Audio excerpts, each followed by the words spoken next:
الصلاة والسلام على من لا نبي بعده. أعوذ بالله من الشيطان الرجيم. بسم الله الرحمن الرحيم. من عمل صالحا من ذكر أو أنثى فهو مؤمن فلنحيينه حياة طيبة. من عمل صالحا من ذكر أو أنثى فهو مؤمن فلنحيينه حياة طيبة. صدق الله العظيم. اللهم صل على محمد وعلى آل سيدنا محمد وبارك وسلم. اللهم صل على محمد وعلى آل محمد وبارك وسلم. মানুষের ভিতরে যখন চিন্তাধারা পরিবর্তন হয়, একটা হলো আমলে ভুল হওয়া, আর একটা হলো চিন্তাধারায় ভুল হওয়া। তখন মানুষ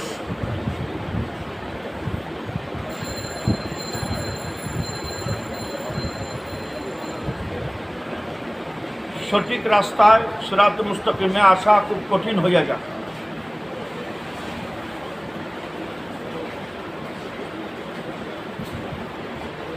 তখন নেক আমল করা না করা বিষয় থাকে না, এটাই ফুল বেশি বেশি আমরা গুনাহ না করা না করা বিষয় থাকে না। যদি মানুষের চিন্তাধারার ভিতরে ভুল এসে যায়, গলত হয়ে যায়, তখন মানুষকে শুধরানো, সিরাতে মুস্তাকিমের উপর নিয়ে আসা খুব কঠিন হয়ে যায়। যদি চিন্তাধারার ভুলের কারণে ভুল যদি হয়, কিছুক্ষণ সে কোনো মাহফিলে বসলো, দিনের মজলিসে বসলো, ভালো একটা পরিবেশে যদি সে বসেও ওটা টিকসই হয় না, তার ভিতরে স্থিরতা থাকে না। আর যদি তার ভিতর ব্রেনের চিন্তাধারার পরিবর্তন আসে, সে বাড়িতে থাকুক, গাড়িতে থাকুক, স্কুলে থাকুক, কলেজে থাকুক, বাজারে থাকুক, এয়ারপোর্টে থাকুক, জাহাজে থাকুক, নৌকাতে থাকুক, যেখানেই থাকুক না কেন, তার নেক আমল কখনো, চিন্তাধারা ঠিক, নেক আমল কখনো ছুটে না। তার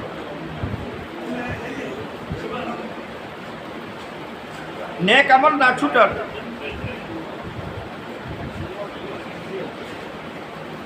আমার এক আরফাতি ভাই সাথী আসছে তাজমহল রোড থেকে। বসেন হাজি সাহেব, আমাদের পরে আলাপ করবো ইনশাআল্লাহ,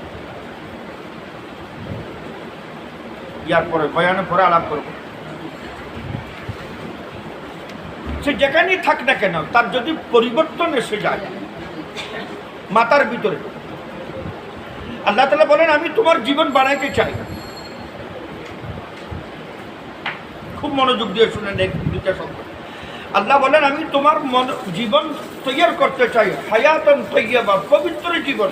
এখানে আমার একটা দেওয়া পদ্ধতি আছে, ওই পদ্ধতিতে তুমি তোমার চিন্তাধারার ভিতরে, চিন্তার ভিতরে, ধারার ভিতরে তুমি নিয়ে আসো, তখন তুমি হায়াতে তাইয়্যিবা তোমাকে দেওয়া হবে। আর আমার চিন্তাধারা যদি ভুল হয়ে যায়, আমি যদি ওই কামিয়াবিকে মনে করে কাফিরেরা যেই রাস্তায় চলতেছে আল্লাহর দেওয়া পদ্ধতি ছাড়া অন্য পদ্ধতিতে যদি আমি যাই, আর এতটুক গেলাম জীবনকে হায়াতে তাইয়্যিবা সুখী রাখার জন্য, এতটুক গেলাম কি আল্লাহর সঙ্গে যুদ্ধ করে বসলাম, জীবনকে সুন্দর করার জন্য এতটুক আগাইয়ে গেলাম কি আল্লাহর সঙ্গে যুদ্ধ করতে প্রস্তুত হয়ে গেলাম। यानी জীবন সুন্দর করতে সুদ খেতে হবে আমাকে।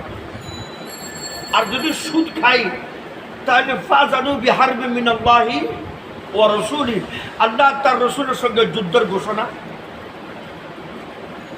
আর আল্লাহ বলেন মান আমিলা সালিহান, আমি একটা জীবন ধারা, তোমার চিন্তাধারা পরিবর্তন করো। আমি তোমার জীবনকে সুন্দর দেখতে চাই, কামিয়াব দেখতে চাই। পদ্ধতি আমি আসমান থেকে নাজিল করতেছি, মান আমিলা সালিহান, যে ব্যক্তি আমার দেওয়া পদ্ধতি আমলে সালেহ মতে আমল করলো, মিন যাকারিন আও উনসা, মহিলা হোক পুরুষ হোক, শহরের হোক গ্রামের হোক, শিক্ষিত হোক অশিক্ষিত হোক, কালো হোক গোরা হোক, যেই হোক, মিন যাকারিন আও উনসা ফাহুয়া মুমিন, সত্যিকার সে ইমানদার। ইমানদারের অর্থ কি? ইমানদারের অর্থ হলো তার জন্য আমি আখিরাতে বানিয়ে রাখছি কিছু, ইমানের বদলে আমি দিব। পৃথিবীর সমস্ত সম্পদ যদি এক জায়গায় করা হয়, একজনের ইমানের বদলা হইতে পারে না। চলেন আমি আমেরিকার প্রেসিডেন্ট হয়ে গেলাম, আমার কাছে ইমান নাই, আমেরিকার প্রেসিডেন্টশিপ আছে, আমার মৃত্যুর সময় আছে কেন? বলুন তো দেখি, সমস্ত প্রেসিডেন্ট আমেরিকাতে যা আছে, ডলার, হীরা, মুক্তা, স্বর্ণ, অলংকার, প্লেন, জাহাজ, যা কিছু আছে, ওই সমস্ত দিয়েও কি আমাকে 1 ঘন্টার হায়াত সে দিতে পারে? এখন আমি যদি ইমান নিয়ে ভিতরে যাই, আল্লাহর কাছে যাই, আল্লাহ তাআলা বলেন তুমি ইমান নিয়ে আসছো, বলে হ্যাঁ, তোমার ইমানের বদলে আমি দিব। ইমানের বদলা কি? আমি রাজি হয়ে যাব তোমার থেকে, তুমি যা চাইবে তা পাবা। আল্লাহ তাআলা পদ্ধতি দিতেছেন, মান আমিলা সালিহান মিন যাকারিন আও উনসা, যে ব্যক্তি আমলকে সঠিক করলো চিন্তাধারার মাধ্যমে, আমল সঠিক হয়ে গেল, তার চিন্তা আর ফিকিরের মাধ্যমে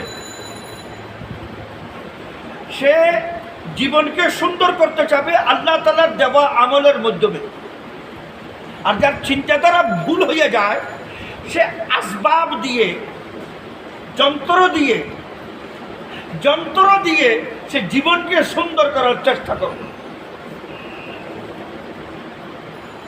কথা বুঝাইতে পারছি? সে যন্ত্র দিয়ে ভালো জীবন চেষ্টা করবে, ইয়কিন হয়ে যাবে আমেরিকার লোক ভালো জীবনে আসে, লন্ডনের লোক ভালো জীবনে আসে, ওই দেশের লোক ভালো জীবনে আসে, তার কাছে লোহা, সিমেন্ট, আত্র মাত্র বহুত কিছু আছে। ওই লোকটা কখনো নেক আমলের ভিতরে ভালো জীবনের ধারণা, ইয়কিন, ঈমান তার ভিতরে নেই। নামাজ আমাকে ভালো লোক বানাইতে পারে, সততা আমাকে ভালো লোক বানাইতে পারে, আমানত দিয়ানত আমাকে ভালো লোক বানাইতে পারে, আমার নজরের হেফাজত আমাকে সুন্দর হায়াতে তৈয়বা দান করতে পারে। বন্দার হক যদি আমার উপর না থাকে, তাহলে আমার হায়াতে তৈয়বা আমার উপর, আমার সুন্দর জীবন থাকতে পারে। আমি যদি স্ত্রীর হক আদায় করি, ভাই বোনের হক আদায় করি, পিতামাতার হক আদায় করি, আল্লাহর হক আদায় করি, তাহলে হায়াতান তৈয়বা, আল্লাহ তাআলা বলেন জান্নাত বোনাস হবে তোমার। এখানে একটা জীবন দান করব যার নাম পবিত্র জীবন।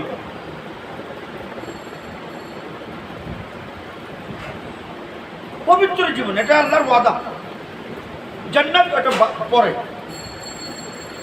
মান আমিলা সালিহান মিন যাকারিন আও উনসা, মহিলা হোক পুরুষ হোক, শিক্ষিত হোক অশিক্ষিত হোক, লম্বা হোক খাটো হোক, যাই হোক, গরিব হোক ধনী হোক, শহরের হোক গ্রামের হোক, তার ভিতরে যদি আল্লাহর পদ্ধতি, আল্লাহর দেওয়া পদ্ধতি থাকে, সে আল্লাহর দেওয়া পদ্ধতি মতে জীবন কাটাতে চায়, পরিবর্তন চায়, আল্লাহ বলেন ফালানুহিয়ান্নাহু, আমি তার কেস যেটা দিব, হায়াতান তাইয়্যিবা, এক পবিত্র জীবন তাকে দান করব।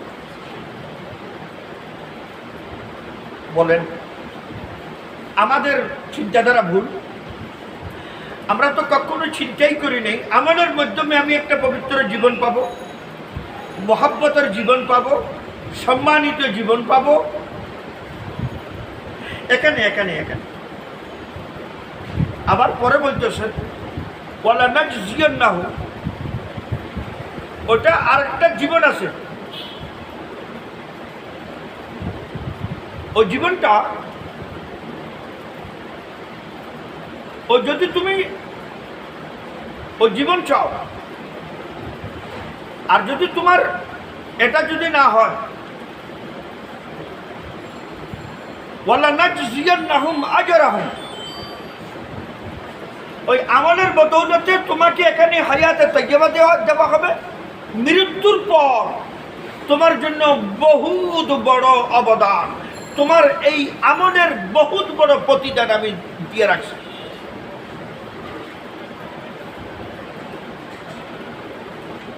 আজরাহুম বিআহসান, যেটা উত্তম হবে।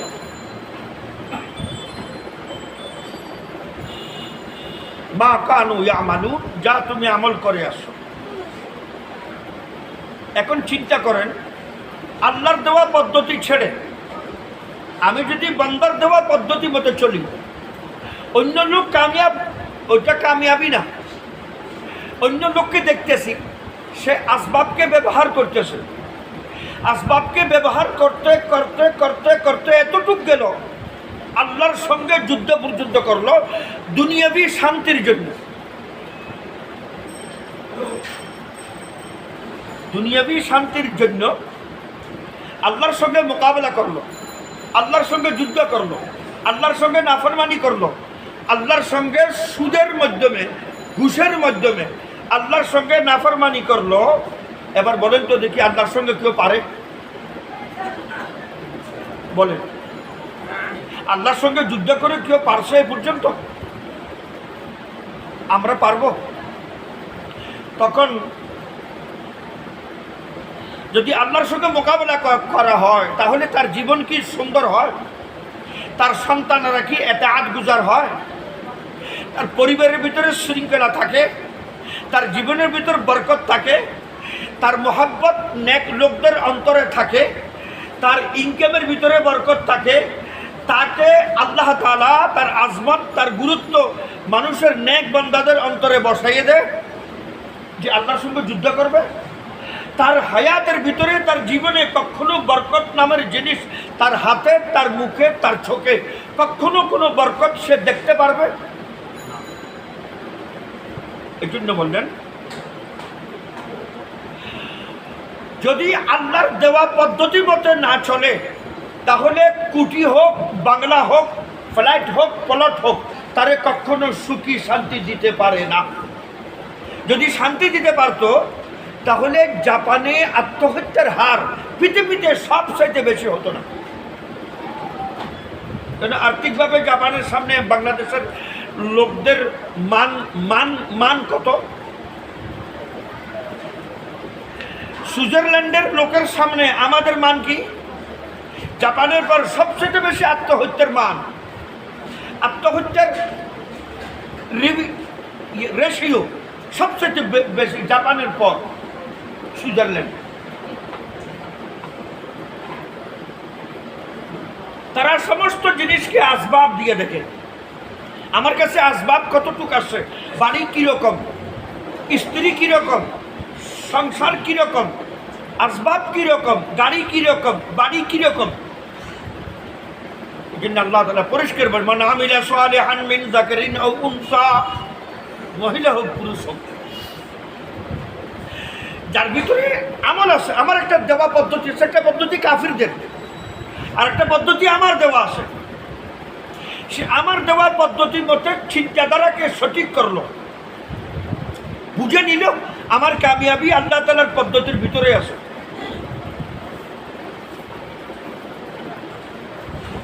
তাহলে পৃথিবীর সমস্ত মানসব, সমস্ত ওহদা, সমস্ত পদবী, সমস্ত কিছু থাকার সত্ত্বেও আল্লাহ যদি কারো অন্তরে, কারো ঘরে, কারো পরিবারে, কারো সন্তানে, কারো ভিতরে যদি অশান্তি রাখতে চায়, সব কিছু থাকার সত্ত্বেও কখনো কেউ তাকে শান্তির জীবন দিতে পারে।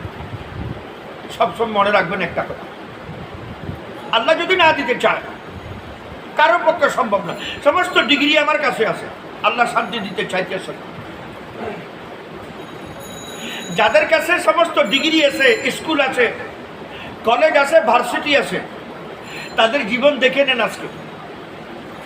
তারা আসবাবের ভিতরে শান্তি খুঁজতেছে, সকল খুঁজতেছে। টাকা পয়সা আছে, ধন সম্পদ আছে, রিয়াল আছে, ডলার আছে, সব কিছু আছে, শান্তি তাদের ভিতরে নেই। একজন আল্লাহ বলা লোক, তার কাছে কিচ্ছু নেই, কিন্তু তার কাছে যে মনের শান্তিটা আছে,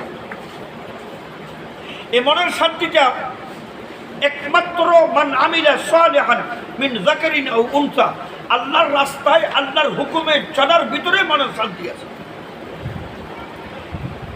এটাই হলো মাইন্ডসেট, এটাই আল্লাহ চাইতেছেন। এটা যদি পরিবর্তন আসে, তোমার প্রত্যেকটা কদমের ভিতরে তোমার শান্তি আছে। আর যদি এটা না আসে, আল্লাহ বলেন আমি তোমার জীবনের জামানত দিতেছি, তোমার জীবন সুন্দর হবে, তৈয়ব হবে, পবিত্র হবে, নির্ভেজাল হবে, ভেজাল মুক্ত হবে, দুশ্মনী মুক্ত হবে, ফেরেশতারা তোমার জন্য দোয়া করবে, সাগরের মাছ তোমার জন্য দোয়া করবে, পিঁপড়া পর্যন্ত তোমার জন্য দোয়া করবে। আমি জামানত দিতেছি। জামানত দিতেছে কে? মান আমিলা সালিহান। সাগর পর্যন্ত দোয়া করবে, সাগরের মাছ, সাগরের মাছ পর্যন্ত দোয়া করবে। তো শর্ত একটা, আল্লাহ তাআলা বলেন ফাহুয়া মুমিন, তোমার জীবনের ভিতরে ঈমানের সবক নিয়ে আসতে হবে, আল্লাহর উপর আস্থা রাখতে হবে। বাজারে থাকি, বিয়েতে থাকি, ঘরে থাকি, বাইরে থাকি, মসজিদে থাকি, দোকানে থাকি, মার্কেটে থাকি, দফতরে থাকি, যেখানে থাকি না কেন, জীবনের নকশা দেখাইতে হবে আমি ঈমানের উপর আছি। বিয়েতে গেলাম, আমাদের বিয়েতে কি গেলে মনে হয় এখানে কোনো ঈমানওয়ালার আছে? আমাদের বিয়েতে যদি যাওয়া হয়, ওখানে কোন গুনাহ এমন আছে যেটা ওই বিয়েতে হইতেছে না?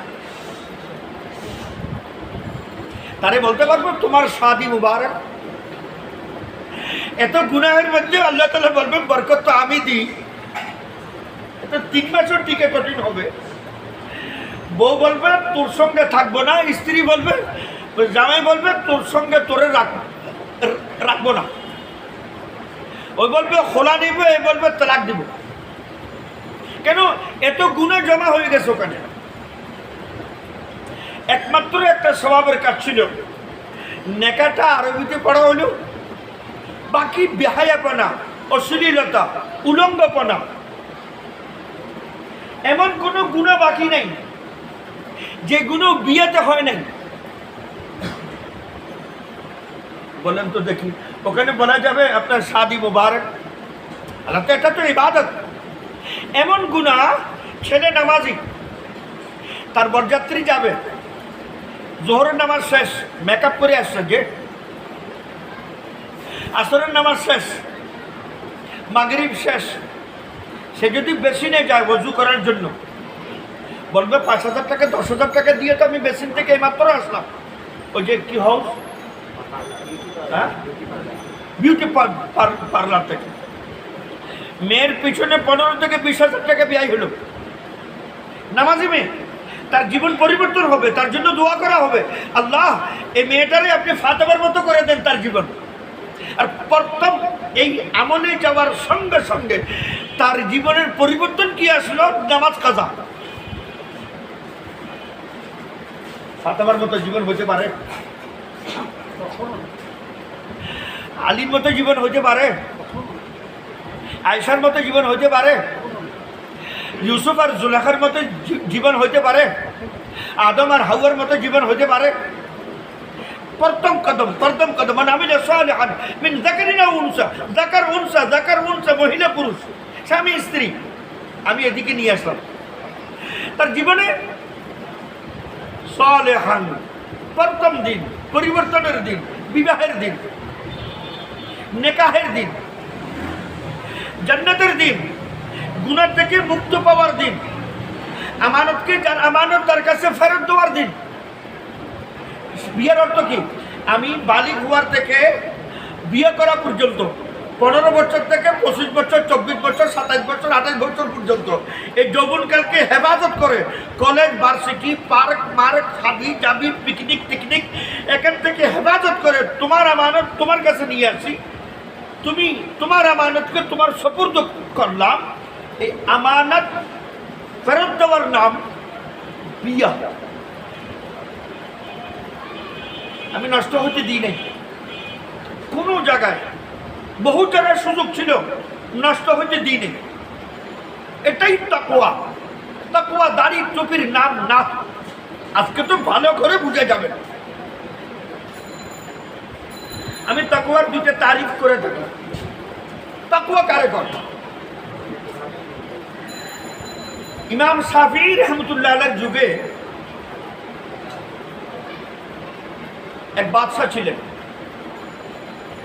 ওই বাদশাহ স্ত্রীর সঙ্গে ঠাট্টা করতে করতে একটা কথা বলে দিলেন, আমার সম্পর্কে তোমার ধারণা কি? স্ত্রী বলল, স্ত্রী ঠাট্টা করে বলছে বুঝো, বললো তোমার তো দেখতে জাহান্নামীর মতো লাগে।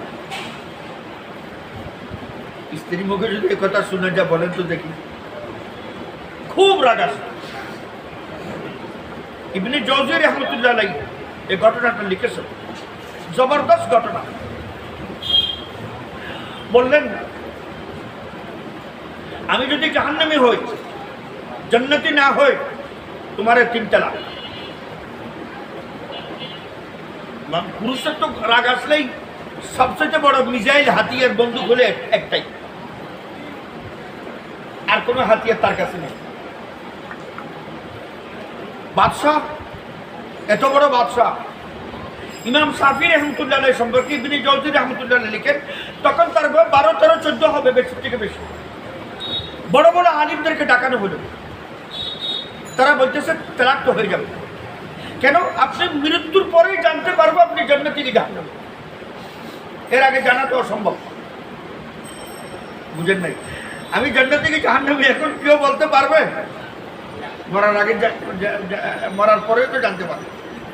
এখন তালাক হয়ে যাবে, তালাক হয়ে যাবে, তালাক হয়ে যাবে, তালাক হয়ে যাবে, সব বলতেছে। 12-13 বছরের একটা ছেলে কোনায় বসে আছে। বলে, ওই ছেলেটাকে? বাদশাহ নজর পড়লো, দৃষ্টি পড়লো। ছেলেটাকে? বললো, আমার নাম মোহাম্মদ ইদ্রিস, মোহাম্মদ বিন ইদ্রিস শাফিঈ। তুমি ওখানে?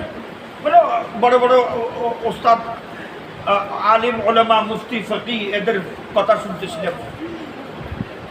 ও, তো বললো, আমি একটা কথা বলি। বলে, হ্যাঁ বলো। আপনার বউ তালাক নাও হতে পারে। কি বলতেছে? বলে, হ্যাঁ, আপনার বউ তালাক নাও হতে পারে। আমার শুধু একটা কথা উত্তর দেব। আপনার বয়সে, আপনার প্রায় 57-58 বছর, 60 বছরের কাছাকাছি বয়স আপনার। আপনার এই জীবনে কোনো সময় গুনাহ করার সম্ভব ছিল? গুনাহ করতে পারতেন, বড় গুনাহ, যে কোনো বড় গুনাহ, গুনাহে কবিরা। আল্লাহর ভয়ে গুনাহ করেন নাই, পিছনে চলে আসছেন, এমন কোনো ঘটনা জীবনে হয়েছে?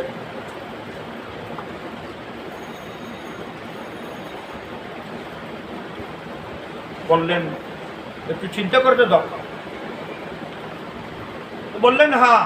কিছুক্ষণ পর, বাকি একদিন পরে বললেন, কাহা এমন তো ঘটনা হয়েছে। আমি যখন রাজপুত্র ছিলাম, প্রিন্স ছিলাম, আমার বাবা বাদশাহ ছিল, আমি তার সন্তান, প্রিন্স। আমিও আব্বার মৃত্যুর পরে আমিও বাদশাহ হব। ওই সময় আমার একটা বুয়া ছিল, আমার ঘর পরিষ্কার করত, আমার বিছানাপত্র ঠিক করত। আমি না আসা পর্যন্ত সে ওখানে বসত। ওই সময় বাদশাদের ঘরে, এই সময়ও বাদশাদের ঘরে যারা বুয়ার কাজ করে বা ঝিয়ের কাজ করে, বা ওরা সুন্দরী হয়, চেহারা সুন্দর, দেখতে সুন্দর হয়, বিউটিফুল হয়। তো একদিন আমার যুবক অবস্থায় তার উপর আমার বদনজর হয়ে গেল। আমার নজরটা খারাপ হয়ে গেল। আমি তার দিকে হাত বাড়াইলাম, দরজাটা খিল লাগাই দিলাম। খিল লাগাই দিয়ে আমি তার দিকে হাত বাড়াইতেছি। ওই সময় সে একটা কথা বললো, ইয়া ইবাদাল্লাহ ইত্তাকিল্লাহ, এই আল্লাহর বান্দা আল্লাহকে ভয় করে। আমি সঙ্গে সঙ্গে পিছপা হলাম, দরজা খুলে দিয়ে বললাম তাড়াতাড়ি বাইরে। তুমি কার নিসবতে কার কার রেফারেন্সে কথা বলছো? আল্লাহর বান্দা আল্লাহকে ভয় করো, তাড়াতাড়ি বাইরে। ওই সময় আমার গুনাহ করা সম্ভব ছিল, আমি যুবক ছিলাম, কেউ ছিল না, আমি রাজপুত্র, প্রিন্স ওলি আহাদ, আমাকে ধরে বাদশার পরে আমারই মোকাম, আমি চাইলে পারতাম। কিন্তু যখন বলবো আল্লাহর বান্দা আল্লাহকে ভয় করো, ওই সময় আমি পিছপা হলাম। এই গুনাহ থেকে বিরত থাকে। হযরত ইমাম শাফিঈ রাহমাতুল্লাহ আলাইহি বলেন, ওই কোনায় বসে বলতেছে, ওয়া আম্মা মান খাফা মাকামা রাব্বিহি ওয়া নাহান নাফস আনিল হাওয়া, যে ব্যক্তি আল্লাহর ভয়, ওয়া মান খাফা মিন ওয়া আম্মা মান খাফা মাকামা রাব্বিহি, যে ব্যক্তি আল্লাহকে ভয় করে গুনাহের জায়গা ছেড়ে দিল, ওয়া নাহান নাফস আনিল হাওয়া, নিজের নফসকে নিজেকে গুনাহ থেকে বিরত রাখলো, ফাইনাল জান্নাতা হিয়াল মাওয়া, অন্য কারণে সে যদি গুনাহ করে থাকে, এই একটা কারণে সে জান্নাতি। সুবহানাল্লাহ। সম্ভব ছিল আমার ওখানে গুনাহ করা, আমি চাইলে পারতাম, আল্লাহর ভয় করি নাই। ইমাম শাফিঈ রাহমাতুল্লাহ আলাইহি বললেন, আলহামদুলিল্লাহ স্ত্রী তালাক হয় নাই আপনার, আপনি জাহান্নামী না, আপনি একটা কারণে জান্নাতি ভাই। তাকওয়া, তাকওয়া কোথায় খুঁজতেছি? তাকওয়া ইবনে জওজি আরেকটা ঘটনা লিখছেন, পুরুষের ঘটনা লিখছে, আরেকটা মহিলার ঘটনা লিখছেন, বড় জবরদস্ত। এক লোক ব্যবসা করতো, ফেরিওয়ালা, ফেরির ব্যবসা। ফেরি মানে আবার এলাকা ফেরি না, এক শহর থেকে আরেক শহর যেতে, ওই শহর থেকে আরেক শহর যেতে। তো এইভাবে ব্যবসা করতে করতে সে এক জায়গায় বারবার যাইতেছে। তার স্ত্রী, প্রথম স্ত্রীর সন্দেহ হলো, ওখানে তো মাসে 2 বার যাইতে, 2 মাসে 1 বার, এখন তো দেখতেছে মাসে 3 বার। কই যাইতেছে না, ওই শহরে যাইতেছে। মনে করেন এখানে টাঙ্গাইল যাইতেছে অথবা গাজীপুর যাইতেছে। তো স্ত্রীর সন্দেহ হইল, স্ত্রী একজন লোক পাঠাইল ও শহরে, স্বামীর পিছনে সিআইডি। সিআইডি যখন পাঠাইল, তাকওয়া তাকওয়া তাকওয়া কারে শুনেন, একটা তাকওয়া তো পুরুষের তো বুঝে গেছেন, মহিলার তাকওয়াটা বুঝাই দিই। মহিলার তাকওয়া মুত্তাকি, ইত্তাকুল্লাহ, ইত্তাকিল্লাহ। তো যখন ওই মহিলা লোক ওখানে গেছে, সে সব কিছু টার্গেট করে, রেকি করে, সব কিছু করে চলে আসে। বলে দিলে আপনার স্বামী ওখানে একটা বিয়ে একটা করছে, কিচ্ছু বলে না মহিলা, সবরের আজম পাহাড় হয়ে আসে। এক মহিলা সতীন দেখার পরে চুপ থাকবে, এটা থাকার কথা না, কিন্তু থেকে গেছে। তাকওয়া। কিছুদিন পর স্বামী মারা গেছে, তার অস্থাবর সম্পদ ওই যুগের মুফতি সাহেব মৌলানা সাহেবের সামনে রাখলো, আমার অস্থাবর সম্পদ এই। সবাই বন্টন করে বললেন, স্ত্রী 2 জন, আমরা প্রথম স্ত্রী বলতেছে, আমরা স্ত্রী 2 জন, 2 জনের ভাগ দেন। তো মুফতি সাহেব বা যারা ফরায়েদ জানেন ভাগ করে দিলেন। তো তারটা রেখে তার সতীনেরটা নিয়ে দিনার, দেরহাম, স্বর্ণ, অলঙ্কার, জাগা জমিনের ভাগ, ওই জমানায় যা কাগজপত্র ছিল সব নিয়ে ওই রাহাবরকে নিয়ে ওই দেশে, ওই শহরে চলে গেল। দরজা দস্তক দিল, দরজা লক করলো, মহিলা দরজা খুলল, সালাম কালাম করার পর কোলাকুলির পর বসে গেল। বলে আপনাকে তো চিনলাম না। বলে আমি বহু দূরের থেকে আসতেছি। কিছুদিন আপনার তো বিয়ে হয়েছিল? হ্যাঁ, একদম ব্যবসায়ীর সঙ্গে। হ্যাঁ হ্যাঁ হ্যাঁ, ওটা আমার স্বামী। এখানে দ্বিতীয় বিয়ে করছিল আপনার সঙ্গে, সে মারা গেছে। সে মারা যাওয়ার পর তার সম্পদের ভাগ তো স্ত্রী হিসেবে আপনি পাবেন। আমি আপনার প্রাপ্য ভাগ নিয়ে আপনার কাছে আসছি।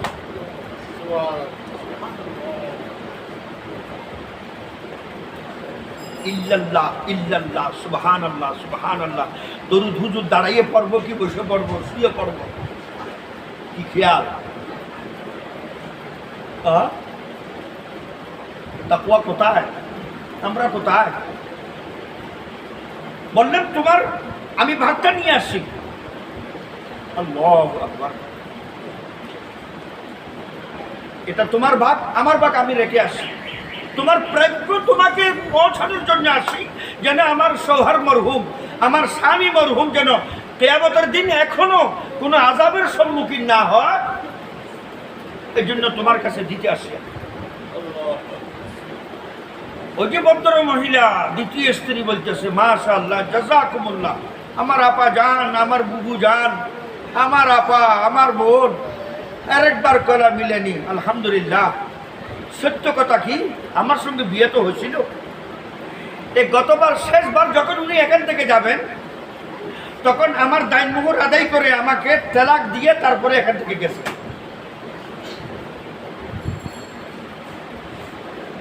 বুঝেন না? বুঝে কথা বুঝেন নাই? জি বুঝে আসছে তো? দিন বুঝে আসছে তো?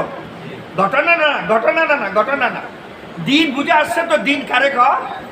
জি জি, দিন বুঝে আসছে তো?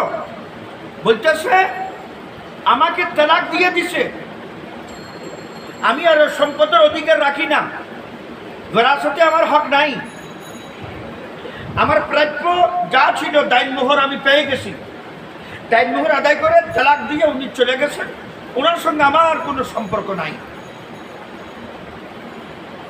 মান আমিলা সালিহান মিন যাকরিন আও উনসা, মহিলা পুরুষ উভয়, নেকির জীবন, সততার জীবন, আমানতের জীবন, দিয়ানতের জীবন, সত্য বলার জীবন। মার্কেট শর্ট, সত্য বলা মার্কেটে নেই।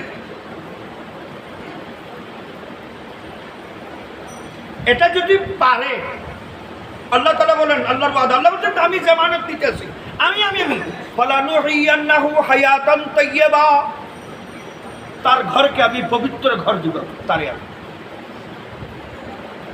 তো মরার পরে না, মরার পরে না, মরার পরে না, মরার পরে না, মরার পরে ওটা ওয়ালানাজজিয়ান্নাহুম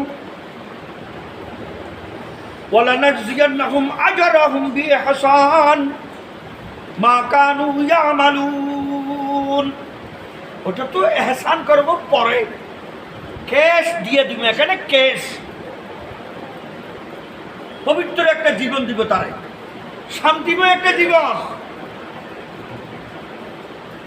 সে যেখানেই যাবে শান্তিতে থাকবে। স্টিমারে উঠছে ওখানেও শান্তি, গাড়িতে উঠছে ওখানেও শান্তি, সফরে যাইতেছে ওখানেও শান্তি, দোকান পুড়ে গেছে, লোকসান হয়ে গেছে, শান্তি আবার দিবে। মায়ের পেট থেকে খালি আসছিল, যে দিয়েছিল সে নিয়েছে, আবার দিবে।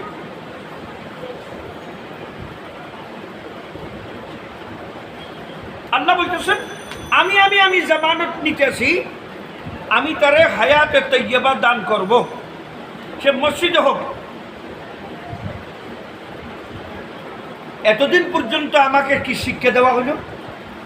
আমাদেরকে কি শিক্ষা? যত গাড়ি লেখাপড়া করে যারা গাড়ি ঘোড়ায় চড়ে তারা, আমার শিক্ষা কি দেওয়া হলো? আমার চিন্তাধারাকে কোথায় নিয়ে গেল? বুঝেন নাই?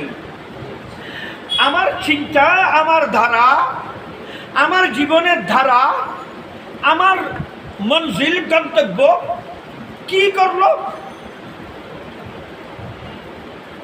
আমার তালিমের শিক্ষার গন্তব্য কি করলো? ডিগ্রি আসবে, শান্তিময় জীবন হবে।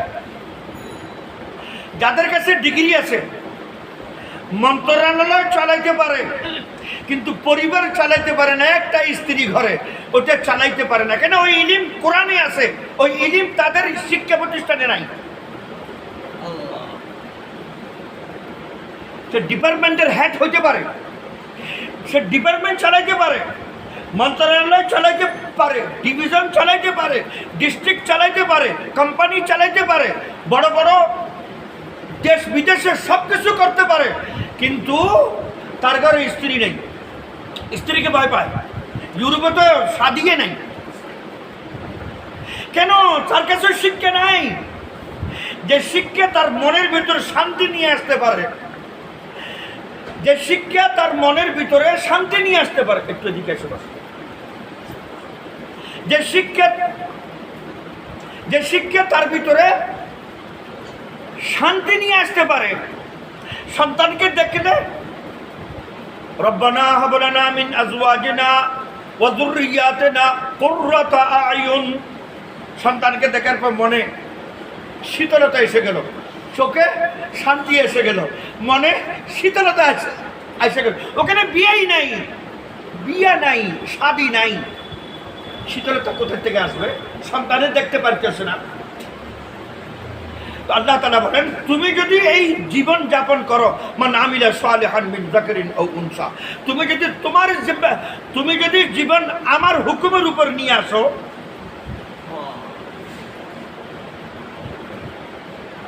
আল্লাহ বলেন যত জীবন তোমার ইমানের উপর আসবে, ইমানওয়ালা জীবন হবে, ইমানওয়ালা সকাল হবে, ইমানওয়ালা বিকেল হবে, ইমানওয়ালা নামাজ হবে, ইমানওয়ালা ব্যবসা হবে, ইমানওয়ালা মুআমালাত হবে, ইমানওয়ালা লেনদেন হবে, ইমানওয়ালা কথা হবে, ইমানওয়ালা কথা শোনা হবে, ইমানওয়ালা চিন্তাধারা হবে, ইমানওয়ালা রিশতাদারি হবে, ইমানওয়ালা আত্মীয়তা হবে, ইমানওয়ালা কথা হবে, ইমানওয়ালা শোনা হবে। তোমার ফাহুয়া মুমিন। সব কিছুর যদি ইমান থাকে, আমি জামানত দিতেছি, যত ইমান থাকবে তত তোমার জীবন শানদার হবে।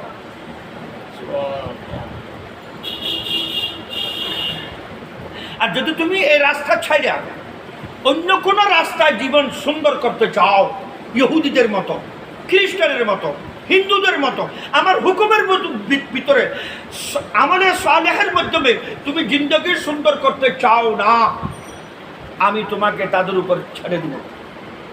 তাহলে মনে রাখবা, শান্তি কোনো মহলে নাই, শান্তি কোনো মহলে নাই, শান্তি টাকাতে নাই, শান্তি সম্পদে নাই, শান্তি ডিগ্রিতে নাই, শান্তি অন্য কোনো জায়গায় নাই। যদি জায়গায় থাকতো, তারা বড় বড় মন্ত্রণালয় চালাইতে পারে, ফ্যাক্টরি চালাইতে পারে, কোম্পানি চালাইতে পারে, একজন স্ত্রী চালানো তাদের পক্ষে সম্ভব হতো, অসম্ভব হতো।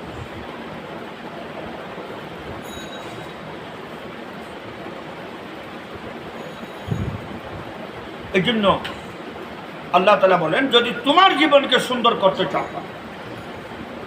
তোমার জীবনকে যদি সুন্দর করতে চাও, তাহলে ঈমানি জীবনের জরুরত আছে।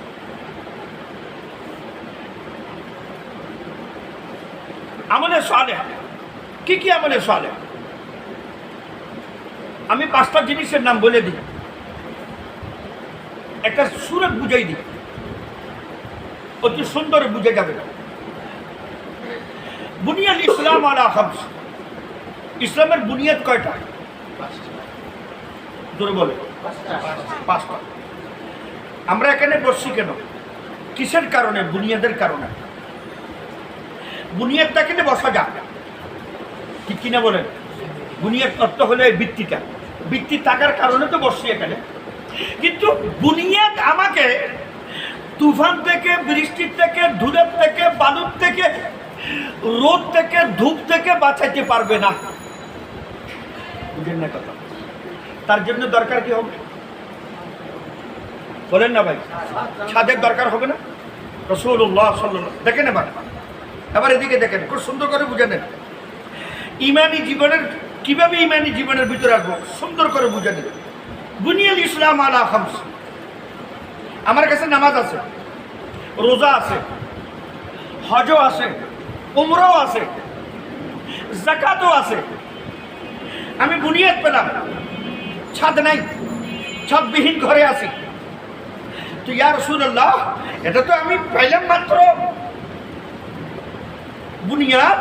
আমি তো এখানে ঘুমাইতে হবে, সংসার করতে হবে, আমার একটা প্রাইভেট জীবন আছে, প্রাইভেট জিন্দগি আছে, আমার সন্তান থাকবে, ছোট ছোট মাসুম বাচ্চারা থাকবে, বৃষ্টির মোকাবেলা করা, তুফানের মোকাবেলা করা আমার পক্ষে সম্ভব নয়।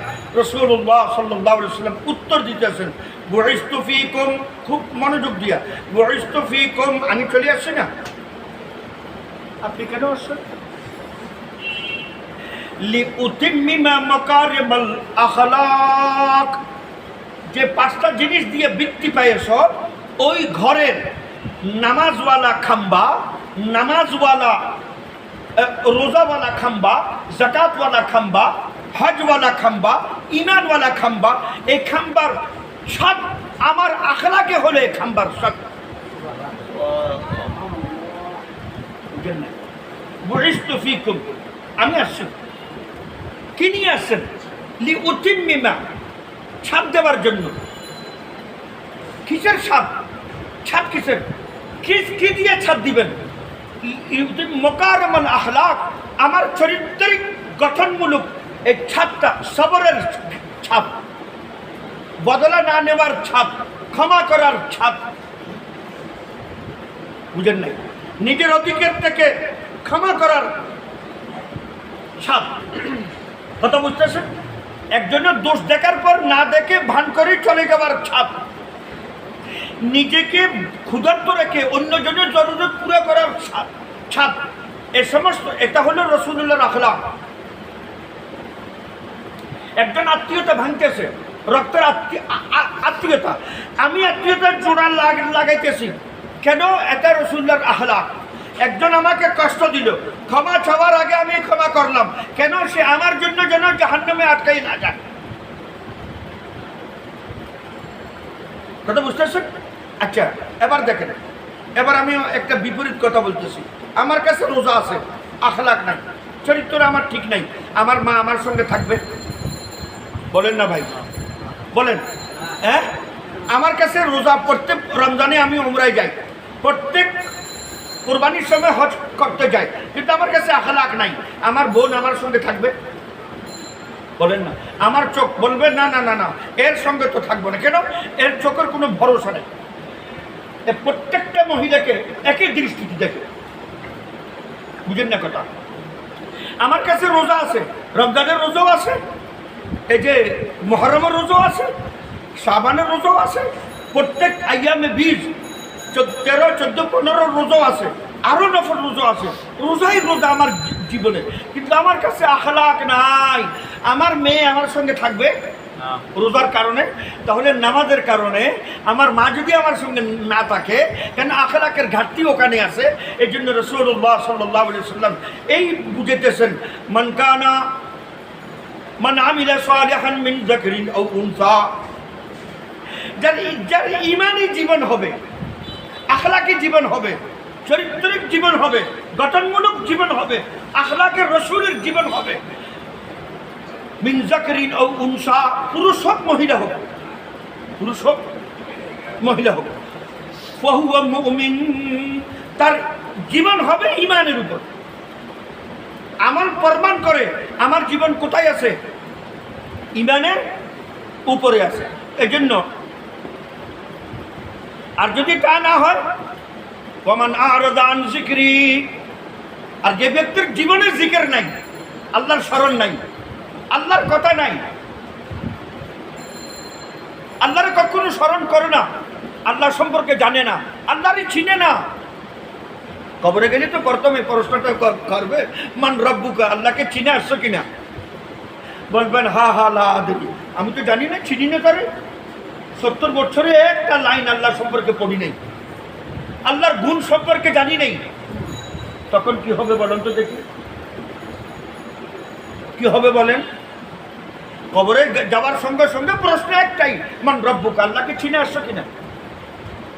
কি কি পড়ছো? আমি তো বাংলাদেশের সব পড়া শেষ করে লক্ষ লক্ষ পাতা পেজ পড়লাম, কেমিস্ট পড়লাম, ইকোনমিক্স পড়লাম, ম্যাথমেটিক্স পড়লাম, যা লক্ষ হাজার পাতা পেজ পড়ে পড়ে বিদেশ পর্যন্ত গেলাম।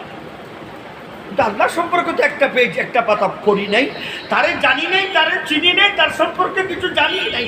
বলবেন মান রব্বুকা, তোমার রব সম্পর্কে জানো নাই? বলে হা হা হা লা আদরি, আমি তো জানি না। তখন কি হবে?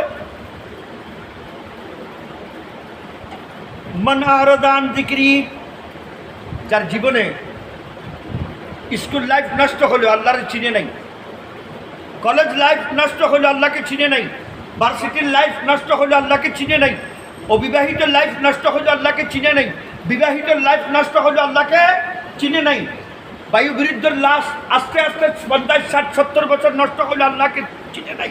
ফাইন্না লাহু মাঈশাতান দানকা, আল্লাহ বলেন তার রিজিকের আস্তে আস্তে আমি ঘাটতি করবো। রিজিক মানে খাবার রিজিক না, সন্তানের রিজিক তার জন্য ঘাটতি হবে।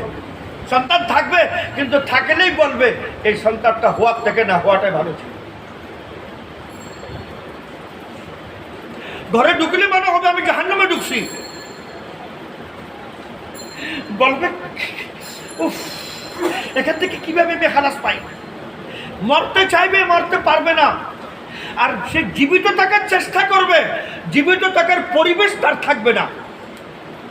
সুম্মা লা ইয়ামুতু ফিহা ওয়ালা ইয়াহইয়া, মরতে চাইবে, মরতে পারবে না। স্ত্রী অন্যজনের সঙ্গে, মেয়ে অন্য জায়গায়, ছেলেরা অন্যজনের সঙ্গে, সারা রাত বেহুদা বেহায়াপনার সঙ্গে আছে। সে চুপচাপ তাহাজ্জুদ পড়তেছে, নামাজ পড়তেছে, কাঁদতেছে, রব্বুল আলামিন কোন জাহান্নামে আসি। নিজের তাহাজ্জুদের ফিকির আছে, সন্তানদের ফরজ নামাজের ফিকির নেই। সন্তানদের ফরজ নামাজের ফিকির নাই, নিজের এশরাকের ফিকির আছে, চিন্তিত। আল্লাহ তাআলা বলেন ওয়ামান আরাদা আন যিকরি, আর যে ব্যক্তি জীবন থেকে ইমানি জিন্দগি, আমানতের জিন্দগি, আল্লাহর ভয়ের জিন্দগি, তাকওয়ার জিন্দগি, সে মাহরুম হয়ে গেল, বঞ্চিত হয়ে গেল এবং ছেড়ে দিল। আল্লাহ বলেন ফাইন্না লাহু মাঈশাতান দানকা, তার জীবনকে আমি কষ্টদায়ক বানাই। মরতে চাইবে, মরতে পারবে না, আর জীবিত থাকার মতো পরিবেশ তার এখানে থাকবে না। প্রত্যেকটা সেকেন্ড মিনিট কাটা যেভাবে কাটা ঢুকে না, কাটা ঢুকলে ব্যথা হয় না, না বলেন না? তো প্রত্যেকটা মিনিট তার অন্তরে ব্যথা হতে থাকবে। সন্তানকে দেখছে ব্যথা হইতেছে, স্ত্রী দেখছে ব্যথা হচ্ছে, দোকান দেখছে ব্যথা হইতেছে, বলতেছে আল্লাহু আকবার, এত ধন সম্পদ আমি করলাম, এখন তো হিসাব দিব আমি, আয়েশ করবে এরা, আমি তো করলাম। ফাইন্না লাহু মাঈশাতান দানকা, বলতেছে কোনো সময় ঘরে শান্তি নেই, কোনো সময় সন্তান তার মনের জন্য কাটা হয়ে গেছে, হার্ট অ্যাটাক হয়েছে সন্তানের কারণে। মেয়েকে বড় ডিগ্রি দিল, মেয়ের জন্য পাত্র দেখে, মেয়ে এসে বলে যে আব্বারে বলে দেন পাত্র মাত্র না দেখতে, আমি আমার পাত্র তো কলেজ লাইফে দেখে নিছি। এখন বাপ হৃদরোগে ধরছে, এখানে আমার জীবনে তো এরকম হয় নাই। ফাইন্না লাহু মাঈশাতান দানকা, কষ্ট পাইতেছে কিনা, সুই ঢুকতেছে কিনা, কাটা ঢুকতেছে কিনা বলেন। কোন সময় মেয়েরা পিতামাতার শান্তি নষ্ট করে দেয়। এক জায়গায় বলতেছে, একদম হাদিসে পাকের হুবহু, এক লোক বলতেছে আমার স্ত্রীও বেশি শিক্ষিত না, ক্লাস 2-3 পড়ছিল 40-50-60 বছর আগে। আমার মেয়ে তো আলহামদুলিল্লাহ ভার্সিটির থেকে পাস করে এখন বিদেশে পর্যন্ত পড়ে। তার বান্ধবীরা আসলে আমার স্ত্রীর, আমার ওয়াইফের কোমরে ব্যথা, কিন্তু বান্ধবীর মতো, চাকরানির মতো আমার মেয়ে আমার স্ত্রীকে ট্রিট করে। তুমি কই গেছো, প্লেটগুলো উঠাও, পানি নিয়ে আসো, শরবত নিয়ে আসো, মা বলে ডাকতে তার লজ্জা পা। মা থেকে জিজ্ঞেস করেন, মা নিজের মালিকান মা নিজের মালিককে জন্ম দিয়েছে, মা হয়ে গেছে চাকরানি। জন্ম দিয়েছে কারে? জন্ম দিয়েছে কারে? মালিককে। আশ্চর্য ধরলেন না?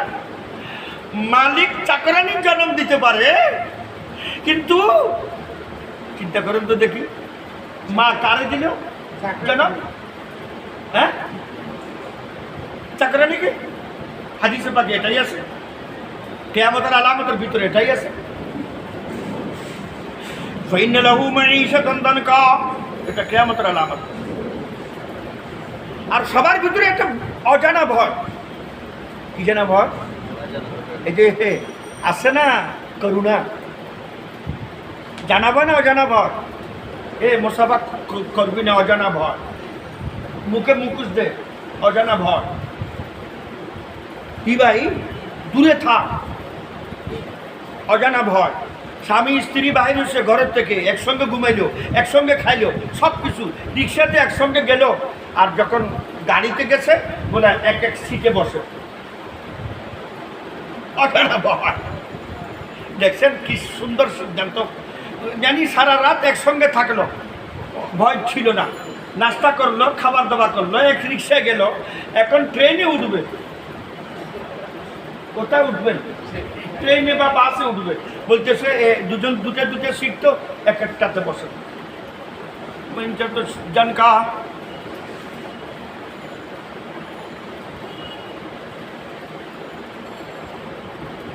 আল্লাহ তাআলা বলেন,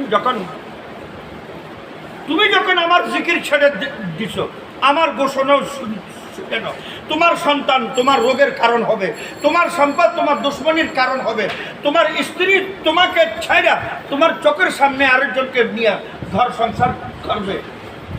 বুঝেন না কথা? মাঈশাতান দানকা। এই জন্য আজকের সবকটা হলো একটা, আমাদের করণীয় কি? আমার করণীয় হলো এখন বর্তমান যুগে যেই রাস্তাগুলি আছে ইমানের উপর চলা, ইমানের উপর থাকা, ইমানের জিন্দগির জন্য। তবলিগ আছে, আমি তবলিগের সঙ্গে যাব। যতক্ষণ পর্যন্ত স্থির হব না, ইস্তেকামত আসবে না, আমি থাকবো। আল্লাহওয়ালাদের সোহবতে বসবো, কোরআনের সোহবতে বসবো, আমি স্থির থাকবো। না হয় কিছুক্ষণ আসলাম, কিছুক্ষণ চলে গেলাম। কেন? চিন্তাধারা পর্যন্ত যতক্ষণ পরিবর্তন হবে না, চিন্তার ভিতর পরিবর্তন আসবে না, ততক্ষণ পর্যন্ত আমল সঠিক হবে না। আমলের ভুল যদি হয় ওটা শুধরানো যায়, চিন্তাধারার যদি ভুল হয় ওটা শুধরানো কঠিন। যেমনি শিক্ষার ভিতরে আছে নাচ গান, হারমোনিয়াম, ওটা গায়ক হওয়া যায়। এটাই হলো ইলিমের ভুল শিক্ষা, এটাই হলো ভুল জ্ঞান। মেয়ে নাচানাচি করে, ডান্স করে, ফিটা গর্ব করতেছে আমার মেয়ে। এবার বলেন তো দেখি, এই চিন্তাধারার কি করবেন আপনি?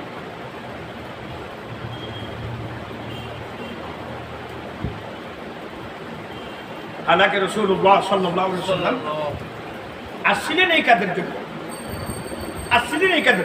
আজকে আমি বলতেছিলাম সূরা হিজরের 14 নম্বর পারা তফসিরে আসরের নামাজের পরে আমার মসজিদে যে তফসির হয় ওখানে বলতেছিলাম। তো হযরতে লূত আলাইহিস সালামের কাছে যখন ফেরেশতারা আসলো, তারা বলল কে আমরা সমকামিতার জন্য ওদেরকে দেন। এবার চিন্তা করেন, এখন ইউরোপওয়ালা বই বলতেছে সমকামিতা হলে আধুনিকতা। নাউযুবিল্লাহ মিন যালিক। সমকামিতা কি? আধুনিকতা। এবার বলেন তো দেখি, লূত আলাইহিস সালামের বস্তি, তার ঘর, তার গ্রাম আল্লাহ তাআলা উঠাইল, আল্লাহ তাআলা জমিনে ধসাই দিল। এটা কি 4000 বছর আগের ঘটনা? এটা কি আধুনিক ঘটনা? প্রাচীন ঘটনা। আধুনিক কোনটা? ওই সমকামিতার কারণে যেই একটা জাতি ধ্বংস হয়ে গেল, এই ধ্বংস থেকে বাঁচার নাম হলো আধুনিক ইলম। ও ধ্বংস থেকে বাঁচার নাম কি? আধুনিক ইলম। আল্লাহ তাআলা আমাদেরকে বুঝার তৌফিক দান করুন। বাস এটাই হলো ঈমানি জীবন পাওয়া। মান আমিলা সালিহান মিন যাকারিন আও উনসা ফাহুয়া মুমিন। এই ঈমানি জীবন যদি আমি গ্রহণ করতে পারি তাহলে আল্লাহর দৃষ্টিতে আমি ইমানদার হব। আর যদি ইমানদার হই, যেটা কেস দিবে আল্লাহ তাআলা এখানে, ফালা নুহিয়ান্নাহু হায়াতান তাইয়্যিবা, আল্লাহ তাআলা এমন সুন্দর পরিবেশের জীবন দিবে আমাদেরকে, যেটা হবে পবিত্র জীবন, পবিত্র জীবন। আর আর আর ওয়ালা নাজিয়ান্নাহুম আজরাহুম বিহাসান। আর মৃত্যুর পরে আল্লাহ তাআলা বলবেন ওটা ছিল আসল, এটা হলো বোনাস, তোমাকে একটা জান্নাত দিতেছে। আসল হলো এটা। আল্লাহ তাআলা আমল করার তৌফিক দান করুন।